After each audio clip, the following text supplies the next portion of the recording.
Laissez-moi vous raconter quelque chose qui va peut-être vous surprendre. On passe notre vie entière à chercher des réponses, des grandes réponses définitives qui vont tout résoudre d'un coup. Comment je trouve enfin la paix intérieure? Comment je reste calme dans la tempête?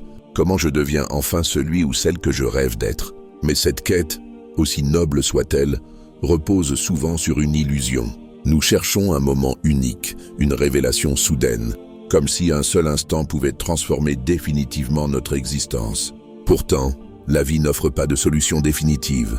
Elle nous offre seulement des instants, des choix et des occasions de pratiquer. C'est là que la sagesse stoïcienne entre en jeu.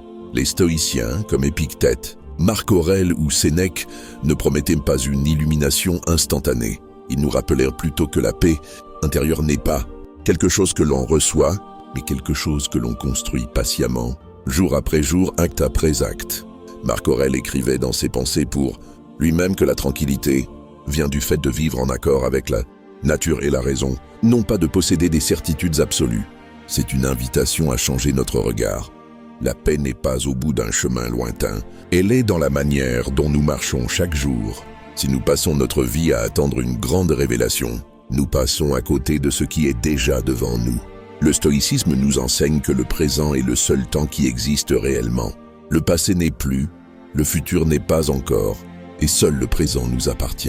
Combien de fois avons-nous reporté notre sérénité à plus tard, quand j'aurai ce travail, ou quand j'aurai cette relation, ou quand j'aurai atteint cet objectif? Et pourtant, lorsque nous obtenons enfin ce que nous pensions être la clé, nous découvrons que le vide est encore là. Les stoïciens nous rappellent que la paix ne dépend pas de ce qui arrive à l'extérieur, mais de la manière dont nous y répondons intérieurement. Épictète disait « Ce ne sont pas les événements qui troublent les hommes, mais les jugements qu'ils portent sur ces événements. » Autrement dit, ce n'est pas la tempête qui nous enlève la paix, c'est la manière dont nous choisissons de voir la tempête. Si je crois que ma tranquillité dépend d'un monde parfait, je serai toujours déçu. Mais si je comprends que la vie est faite de difficultés et que ma liberté réside dans la manière dont je les traverse, alors je trouve un ancrage solide. La paix intérieure n'est plus une promesse lointaine, elle devient une pratique quotidienne. Imaginez une journée ordinaire. Vous vous réveillez et déjà, 1000 pensées envahissent votre esprit, les problèmes à régler, les responsabilités à assumer, les incertitudes à gérer. C'est ici, dans ce premier moment, que se joue la vraie pratique stoïcienne. Prenez une respiration, observez vos pensées sans les juger et rappelez-vous cette vérité simple. Certaines choses dépendent de vous, d'autres non. C'est le cœur même de la sagesse stoïcienne. Au lieu de gaspiller votre énergie à vouloir contrôler l'incontrôlable, recentrez-vous sur ce qui est entre vos mains, vos pensées, vos choix, vos actions. Chaque fois que vous pratiquez ce discernement, vous construisez un peu plus cette paix que vous cherchez.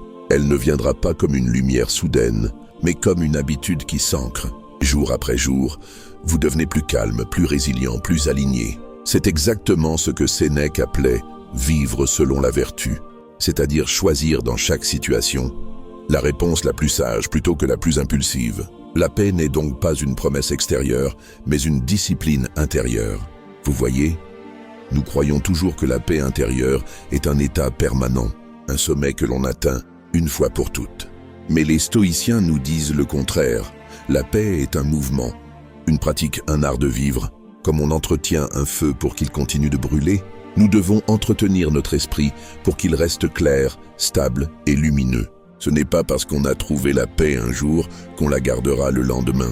Elle demande de la vigilance, de l'attention et parfois même du courage. C'est là que beaucoup se découragent.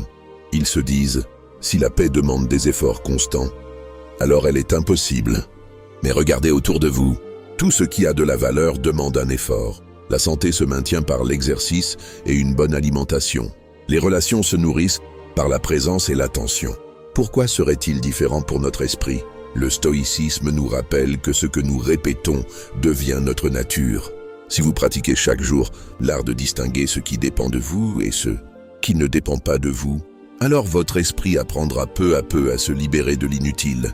Marc Aurèle, empereur de Rome et philosophe stoïcien, vivait entouré de guerres, de maladies, de trahisons politiques. Et pourtant, dans ses écrits, on lit une recherche constante de calme et de lucidité. Pourquoi? parce qu'il savait que l'essentiel se joue toujours à l'intérieur. Son pouvoir, sa gloire, ses succès n'étaient rien face à une vérité simple. Tôt ou tard, tout passe. Les stoïciens nous apprennent à ne pas attacher notre paix à ce qui est éphémère, mais à ce qui demeure. Et ce qui demeure, c'est la manière dont nous choisissons de vivre chaque instant. Alors, demandons-nous, de quoi dépend réellement ma paix? Est-ce que j'ai besoin que le monde soit parfait pour me sentir bien? Est-ce que j'attends que les autres me comprennent toujours, me respectent toujours, m'aiment toujours? Ou est-ce que je peux apprendre à trouver la tranquillité même dans l'imperfection, même dans le chaos? C'est là le vrai défi. Non pas supprimer les épreuves, mais apprendre à rester stable au milieu d'elles. Épictète, qui était né esclave avant de devenir un maître de sagesse, disait souvent « Il y a des choses qui dépendent de nous et d'autres qui n'en dépendent pas ». Cette phrase, aussi simple soit-elle, contient tout l'art de la paix intérieure. Si vous vivez en cherchant à contrôler ce qui vous échappe, vous serez toujours en guerre contre le monde. Mais si vous acceptez de concentrer votre énergie sur ce qui est vraiment à vous, vous découvrirez une liberté profonde. Même enchaîné, Épictète disait qu'il était libre parce qu'aucune chaîne ne pouvait enfermer ses pensées. Nous, dans notre époque moderne, nous avons 1000 chaînes invisibles. Le regard des autres, la comparaison constante, l'anxiété de réussir, la peur de perdre. Ces chaînes ne sont pas matérielles, mais elles pèsent parfois plus lourd que des fers. Le stoïcisme nous invite à briser ces chaînes par un travail intérieur. Chaque fois que vous vous surprenez à dépendre du jugement d'autrui, souvenez-vous, est-ce que cela dépend de moi? Non. Ce qui dépend de moi, c'est ma manière de répondre, ma manière d'agir avec intégrité. Ainsi, la paix n'est pas une récompense qu'on attend, elle est une discipline qu'on cultive. Elle ne se trouve pas à la fin d'un chemin, elle est le chemin lui-même. Marc Aurèle écrivait « La vie d'un homme est ce que ses pensées en font. Si vos pensées sont agitées, votre vie le sera aussi. Mais si vos pensées s'alignent sur la raison, sur la vertu, sur la gratitude, alors même dans les pires circonstances, vous pouvez garder une forme de sérénité. C'est cela, rester. Rester soi-même quand tout vacille. Rester calme quand tout s'agite. Rester fidèle à ses valeurs quand la facilité nous tente. Rester debout même quand on est frappé. Voilà le vrai sens de la paix stoïcienne.